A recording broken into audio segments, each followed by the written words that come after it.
उपमुख्यमंत्री अजित पवार यांच्या विमानाचा आज सकाळी अपघात झाला. जे प्रत्यक्षदर्शी आहेत त्यांच्याशी आपण संवाद साधूयात.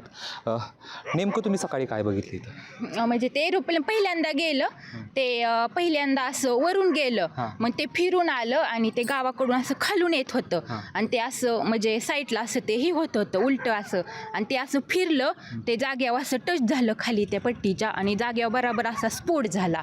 ते स्फोट झाल्याबरोबर असा खूप मोठा ते आमच्या घरापर्यंत त्याचे पार्ट सगळे उडले आणि ते म्हणजे असं काही दिसलं नाही, तर अचानकच स्फोट झाला. ते टेकल्या बरोबर असं फिरलं गेलं ते जाग्यावरती. म्हणजे हे विमान वरती धावपट्टीला लागत होतं ना, असं वरती गेलेलं, पण ते असं फिरून आल्याबरोबर त्याची अशी कल्टी झाली, असं ते टच झालं, असं त्याचा स्फोट झाला. हां, ते स्फोट झाल्याबरोबर मग आम्ही खूप घाबरलो आणि ते मग तिकडं पलीकडे थांबलो. ते मग ते स्फोट झाला, असा जाग्यावर सगळे बार झाले त्याचे. आपण बघू शकतो उपमुख्यमंत्री अजित पवार विमान, ही समोरची ती वरती लोक उभं राहिलेली दिसत आहेत, ती धावपट्टी आहे आणि उपमुख्यमंत्री अजित पवार यांचं विमान खाली कोसळलं आणि या ताईंचं घर या ठिकाणी आहे माझ्या पाठीमागे. आणि या ठिकाणी आपण बघू शकतो विमानाचेच हे पार्ट पडलेत, आमच्या पाठीमागे आलेत. आम्ही असे म्हणजे आमच्या गाया ही आहेत त्यांचा आम्ही धारा वगैरे सगळं काढलं आणि खया टाकायला आलेलो आणि तो काहीतच ते खड्डे स्कूटी केलेले आम्ही तिथून नुकतंच आम्ही गेलेलो पाठीमागे तोपर्यंत, आणि ते आम्ही टाकत होतो तेव्हा स्पष्ट विमान बघितलं असं गेलेलं, फिरून आल्यानंतर तसं क्रॅक झालं. ते भीषणता किती असेल यावरून लक्षात येत असेल. त्याच्यामध्ये उपमुख्यमंत्री अजित पवार यांचा दुर्दैव मृत्यू झालाय. नेमकं या ठिकाणी काय झालंय प्रत्यक्षदर्शींनी सांगितलं. Camera person Shreyas Jaydeep Bhagat, ABP Majha, Baramati.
वडील गेल्यानंतर कधी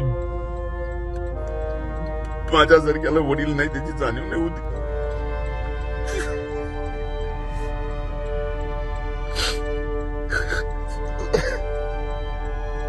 सॉरी.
वकिलाने जात नाही, हत्या नाही, कोणाचे बी काम करायचं कधी विचारलं नाही, त्याला जात विचारलं नाही, फक्त विचारलं.